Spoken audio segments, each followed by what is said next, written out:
طریقہ جو سننے کا قائل ہے وہ قرآن کا منکر ہے. ہمیں کہتے ہیں بڑا فتویٰ لگا دیا جی قرآن کا منکر مسلمان ہوتا ہے.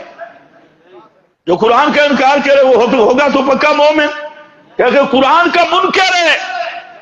اور اس پر تصدیق موجود ہے مولانا محمد الیاس دہلوی تبلیغی جماعت کے بانی کی. اس لیے ریبنڈ والوں کو نظر ثانی کرنی چاہیے. اور حیرانگی کی بات ہے اب فتویٰ ان علماء پہ بھی لگے انکار بتالی پر یا نہیں. اب ان سے پوچھو انہوں نے مانا ٹھیک کیا غلط کیا. فتویٰ تمہارا ہے کہ اس آیت کا یہ مانا کرنا غلط ہے تحریف ہے. تو یہ 42 اکابر کی بھی قربانی دینی پڑے گی کہ سب محرف تھے. عجیب ڈرامہ ہے. ساتھ چھپتے بھی نہیں سامنے آتے بھی نہیں اور عجیب چل من سے لگے بیٹھے ہیں. ان کو کہو یا کھل کے سامنے آؤ یا سراسر موم یا سنگ ہو جا. دو رنگی چھوڑ دے یک رنگ ہو جا. اگر ان آیات کا یہ معنی کرنا کہ مردے نہیں سنتے یہ معنی تحریف ہے یہ معنی غلط ہے تو تیرا یہ فتویٰ حضرت عائشہ صدیقہ پہ تیرا یہ فتویٰ امام ابو حنیفہ پہ تیرا یہ فتویٰ مفتی عزیز الرحمان دیوبندی پہ تیرا یہ فتویٰ حضرت گنگوئی پہ تیرا یہ فتویٰ مفتی کفایت اللہ صاحب دہلوی پہ تیرا یہ فتویٰ 42 مصدقین فاتحہ کا صحیح طریقہ اور اٹھا کشف المغالطات جس پہ 40 اکابر کی تصدیقات ہیں کہ احناف کا یہی مذہب ہے مرنے کے بعد کوئی نہیں سنتا اور اس فتویٰ پر 40 اکابر کی تصدیقات ہے. تیرا یہ فتویٰ ان پہ بھی لگے گا اور تیرا یہ فتویٰ شیخ الحدیث مولانا زکریا صاحب پہ بھی لگے گا.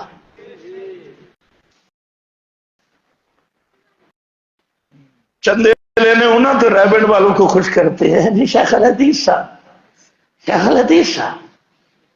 شیخ الحدیث پہ تو بے ایمانہ فتویٰ لگا رہا ہے. تو کہتے ہیں صاحب کا یہ معنی غلط ہے. شیخ الحدیث کی کتاب کتب فضائل پر اشکالات کا جواب اتنا رسالہ ہے 20-25 روپے اس کی قیمت ہے. ہر بندہ لے لے. اس میں لکھا ہے اِنَّكَ لَا تُسْمِعُ الْمَوْتَى یہ نص ہے مردوں کے نہ سننے پر. اس آیت بالکل صریح معنی مردہ نہیں سنتا. یہ کتب فضائل اور ان پر اشکالات کا جواب شیخ الحدیث مولانا محمد زکریا صاحب کی کتاب اور دوسری مکتوبات شیخ الحدیث. اس میں ایک آدمی نے سوال کیا حضرت سما حیات کا بڑا جھگڑا چلا ہوا ہے اس میں آپ کا کیا عقیدہ ہے. یہ مکتوبات ہیں. شیخ الحدیث صاحب لکھتے ہیں میرا تو وہی خیال ہے جو مولانا حسین علی کے خدام سے سنے. اور نیچے لکھا ہے خدام میں شیخ القرآن مولانا غلام اللہ خان اور ان کی تفسیر جواہر القرآن ہے. اگلا جملہ بڑا خطرناک ہے جو شیخ نے لکھا. اس نے کہا آپ حیات نہ کبھی پہلے دیکھی نہ آئندہ ہمت. آب حیات میں جو کوئی لکھا ہے وہ پہلے بھی کبھی نہیں دیکھی آئندہ بھی ہمت نہیں جس کو پر یہ اجماع بناتے ہیں. تو میں عرض یہ کر رہا تھا کہ یہ انبیاء کی دعوت شروع یہاں سے ہوتی ہے مالا یسمع ولا یبصر ولا یغنی عنک شیئا. تو میں عرض یہ کر رہا تھا کہ صراط مستقیم کی جو سبیل الانبیاء ہے وہ بھی شروع ہو رہا ہے مالا یسمع ولا یبصر ولا یغنی عنک شیئا. جہاں سے شروع ہو رہا ہے یہ انشاءاللہ قربانی کے آگے جمعے آ رہے ہیں.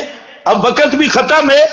دوسرا تھوڑا سا عنوان اسی کو آگے بڑھاتے ہوئے میں چند باتیں عرض کرتا ہوں کہ انبیاء کرام کی دعوت بھی یہی رہی حضرات انبیاء کرام کا عمل بھی یہی رہا اور سچا داعی وہی ہوتا ہے. وَمَنْ أَحْسَنُ قَوْلًا ممن دعا الى اللہ وعمل صالحا. کامیاب دائی ہوئے جو مسئلہ بیان کرتا ہے اللہ کی توحید کا مسئلہ، پھر عاملہ صالحہ اسی مسئلہ پہ ڈٹا بھی رہتا ہے. یہ نہیں ہے کہ سٹیج پہ کہتا رہے جی مشرک پلیت ہے، سٹیج پہ کہتا رہے بدعتی لانتی ہے، اور پھر بدعتیوں کے جنازوں میں بھی شریک ہو، اور سٹیج اور ممبروں پہ زور ہو، اور جی مشرک کے عمل برباد ہے، شرک معاف نہیں ہوگا، بدعت کرنے والا لانتی ہے. یہ مسئلے بیان کر کر کے پھر بدعتیوں کو پیر بنا رہا ہے، مشرکوں کے جنازوں میں جا رہا ہے. یہ عاملہ صالحہ نہیں ہے، یہ عمل سیئہ ہے، اور یہ دعوت کے ساتھ مخالفت ہے. اس لیے اللہ نے فرمایا کہ من احسن قولا ممن دعا الی اللہ، سب سے سونی بات، سب سے خوبصورت بات اس دائی کی ہے کہ جو دعوت بھی دیتا ہے اور خود بھی اختلاط نہیں کرتا، خود بھی مشرکوں کے ساتھ نہیں ملتا، جوڑ نہیں رکھتا، اہل بدعت کے ساتھ بھی جوڑ نہیں رکھتا. یہ دائی جلہ ہے، اور جو کہے تو کچھ اور عملی زندگی میں سارا اختلاط، سارا رلا ملا، سارا گڑبڑ. ختم بخاری پہ بہت بڑا جہنمی ڈرام آیا ہوا ہے، بدعتیوں کا امام. مدرسوں میں مفتی رکھا ہے خنزیر، نرا بدعتی. اپنے ادارے میں شیخ الحدیث رکھا، بدعتی بندر، اس کو شیخ الحدیث بنایا ہوا ہے. کسی بدعتی کو مدرس بنایا ہے، کسی کو جناب ناظم بنایا ہے. مدرسے کے اندر یہ خنزیر اور بندر، یہ بندر پیغمبر کریم نے فرمایا، یہ بدعتی ملا کو، خیر وہ لمبی حدیث ہو جائے گی، یہ خنازیر بندر کلاب نار ہے. پیغمبر نے فرمایا اہل البدعت ہم کلاب اہل النار. یہ جڑا بدعتی مولوی ہے یہ جہنمی کتا چوہے کتا ہے. ہن مدرس بندہ کتا رکھ کے بیٹھا ہوئے، جب بندر یا خنزیر، اور اوپر عنوان دے دے تعلیم القرآن یا مفتاح القرآن یا معارف القرآن، اور اندر نرے خنزیر، نرے بدعتی، نرے شیاطین، نرے جہنمیاں دی پارٹی، ابلیس دا لشکر، غدار، صلیبی، او مدرسہ دے اندر بیٹھے، اتے عنوان لگاؤ یا تعلیم القرآن. اے عمل صالح نہیں ہے. عمل صالح بے جی میں نبی دے صحابہ کی بدعتی دے سلام دا جواب بھی نہیں دیتا. کہ میرے سلام دا جواب نہ دے میں سمیت انہو بدعی، میں سنے اے صوفی بدعتی ہے. ابن عمر کہا اے عمل صالح. ابن مسعود ڈنڈا کھڑکایا کہ بدعتیوں کو مسجد سے نکال دیا. حضرت عبداللہ ابن مسعود نے اہل بدعت کو مسجد سے نکال دیا. یہ ہے عمل صالح. اور اپنی مسجد اور مدرسہ اور مرکز کو اہل بدعت خنازیر سے بھر دینا. مدرس بھی وہی، شیخ الحدیث بھی وہی، دارالافتاء میں بھی وہی بندر ناچ رہے ہیں اور وہی فتوے دے رہے ہیں. یہ عمل صالح نہیں ہے، یہ عمل سیئہ ہے. اللہ فرماتے ہیں وَمَنْ أَحْسَنُ قَوْلًا مِّمَّنْ دَعَا إِلَى اللَّهِ وَعَمِلَ صَالِحًا وَقَالَ إِنَّنِي مِنَ الْمُسْلِمِينَ. چندے لمنا سے جی اسی نہیں تھوڑے نال لڑا.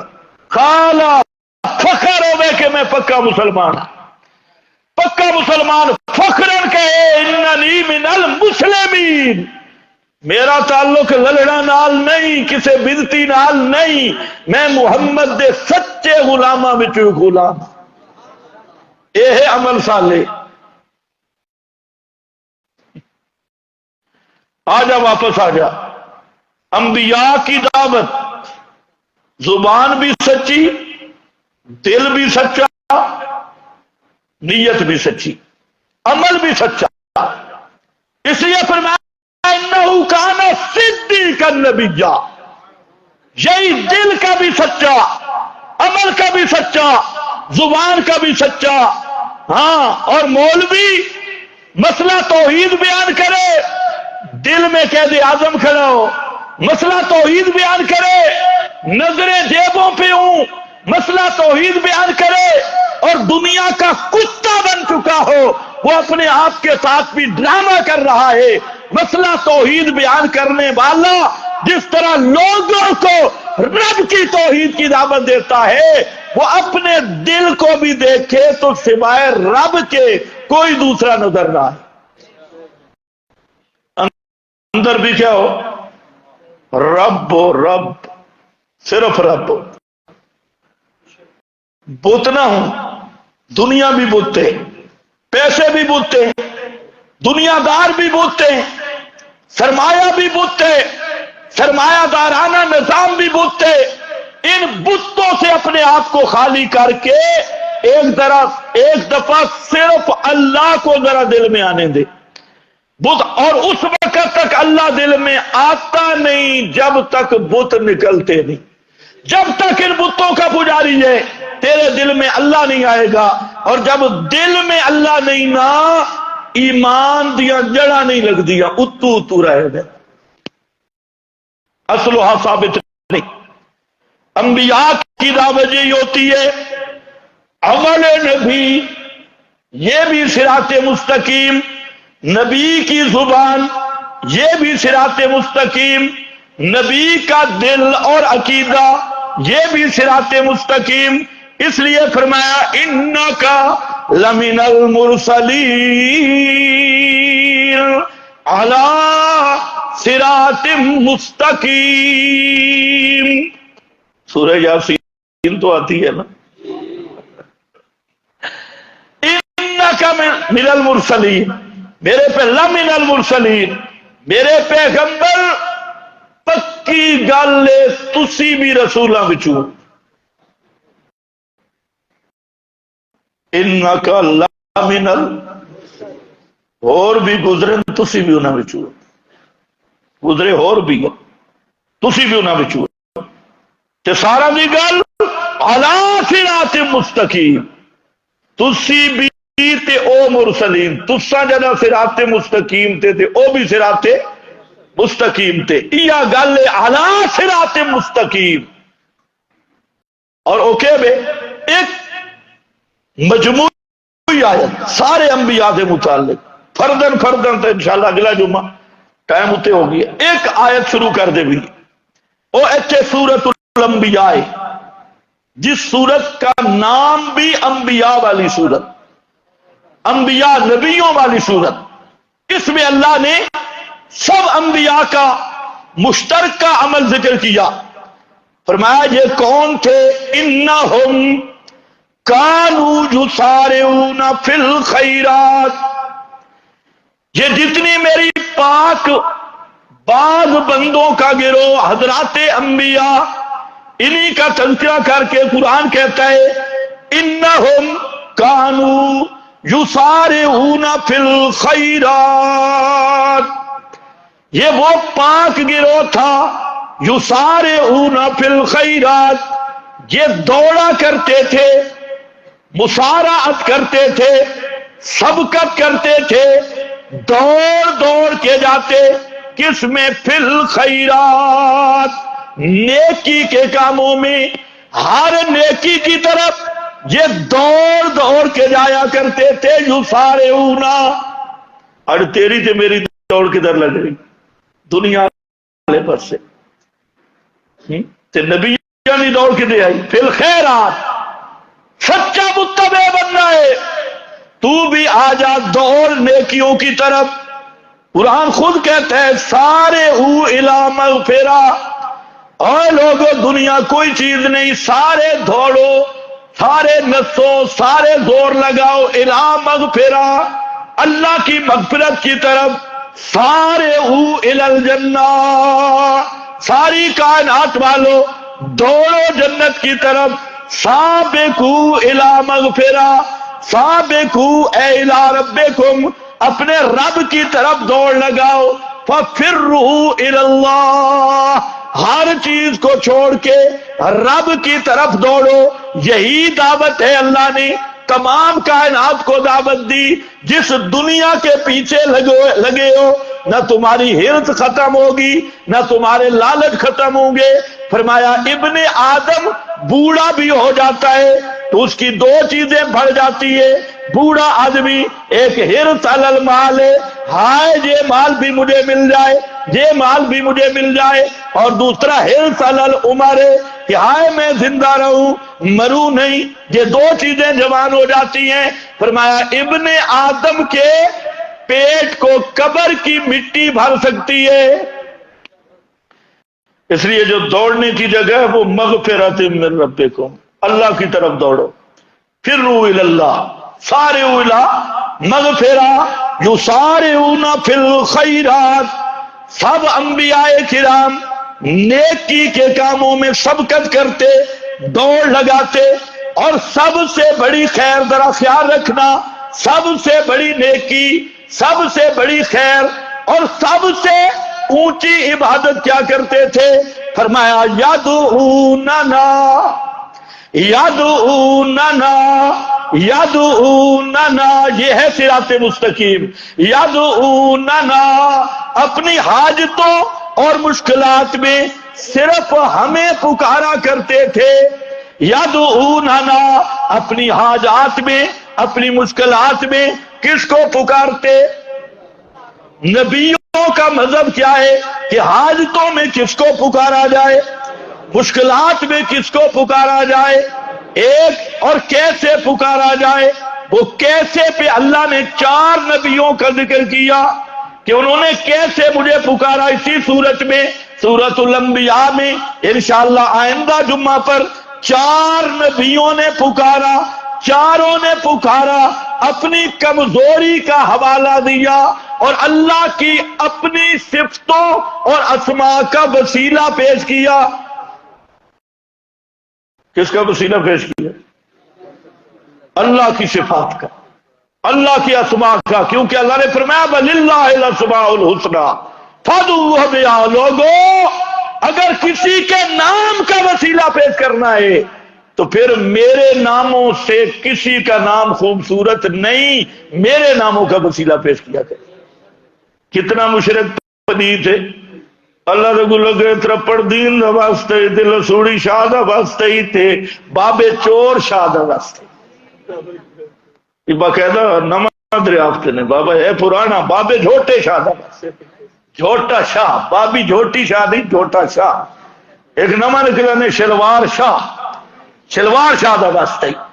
اور ایمان نالدہ سے ایک بندہ آکھ دے یا غفار یا ستار یا رحمان یا حیو یا قیوم، اس طرح کر رہے اور دعا مانگ رہا ہے، یا کہتے اللہم انی اسألوکا باسمائک الحسنی، اللہ میں تیرے پاک تے سونے نامہ دا وسیلہ پیش کر رہا، تیرے نامہ دا وسیلہ پیش کر رہا۔ اے سونی گل ہے، یا ترپڑ دین دی دھمکی دے بے، کھوٹے شاہ دی دھمکی دے بے، فلانے دی دھمکی دے بے۔ اس واسطے لوگوں پورا ذخیرہ حدیث پڑھ لو، پیارے پیغمبر کریم جب بھی دعا مانگتے تھے انہی لفظوں کے ساتھ، یہ پیغمبر کریم کے اپنے لفظ ہیں، اللہم انی اسألوکا باسمائک الحسنی، اللہ میرا وسیلہ تیرے سونے نام۔ یہ کون مانگ رہے؟ امام الانبیاء۔ اور اس پہ اگر بات ہو تو یہ ہوگی تو بہت لمبی ہوگی۔ یہاں سارے نبیوں نے پکارا کس کو؟ یدعوننا۔ یہ 2 مسئلے آ جائے نا صراط مستقیم مل جاتی ہے۔ ایک یہ کہ پکارے سننے والا کون ہے؟ جلدی بولو ختم کروں، صرف اللہ یا اللہ؟ پکارے سننے والا کون ہے؟ صرف حاجتیں پوری کرنے والا کون ہے؟ صرف داتا دستگیر کون ہے؟ صرف اور ہر حاجت میں پکارنا ہے تو کس کو؟ ہر حاجت میں پکارنا ہے تو کس کو؟ اور کیسے پکارنا ہے؟ مخلوق کی دھمکیاں دے کر، 50 تنہ دا واسطہ تے 12 تے 14 معصومہ دا، اور جنہ دا واسطہ دے رہی ہیں نا، اے واسطے آلے ساری زندگی اسنو نامہ دا واسطہ دے رہے، جن کا تو واسطہ دے رہا ہے یہ تو پوری زندگی اس سے مانگتے رہے اس کے ناموں کے واسطہ سے، اور تجھے کس شیطان نے الٹا کر دیا کہ تو نے واسطہ دینے والوں کا واسطہ بنا دیا۔ حضرت علی کی دعائیں دیکھ، حضرت حسین کی دیکھ، حضرت حسن، حضرت فاطمہ، جب بھی پکارا ہے تو اللہ کو ناموں کا وسیلہ دے کر، اللہ کے خوبصورت نام اور صفات، اور ایک یاد ہے جی 5 تن دا وسیلہ، 12 امام، خود امام کائنات بھی رب کو پکار رہے ہیں اللہ کے ناموں کا وسیلہ پیش کر کے، یدعوننا رغبا ورہبا وکانوا لنا خاشعین۔ گل بڑی لمبی ہو جاتی، کانوا لنا خاشعین، وآخر دعوانا الحمد